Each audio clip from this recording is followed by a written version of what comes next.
Hello everyone, how are you doing? This is MD Tech here with another quick tutorial. In today's tutorial, I'm going to show you guys how to go about hiding your active now activity status on your Instagram account. So this should hopefully be a pretty straightforward process here, guys. And without further ado, let's go ahead and jump right into it. So all you have to do is sign into your Instagram account and select your profile icon in the bottom right corner to open up your Instagram profile page. Select the hamburger icon now in the top right.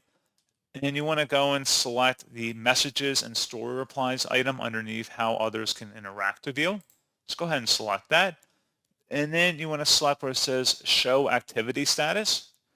So if you want to show or enable activity status, so accounts you follow and anyone you message can see when you were last active or are currently active on Instagram apps. So if you want to turn that on or off, just toggle to the right if you want it enabled. And if you want to disable activity status, you can just click inside that oval one time and turn it off.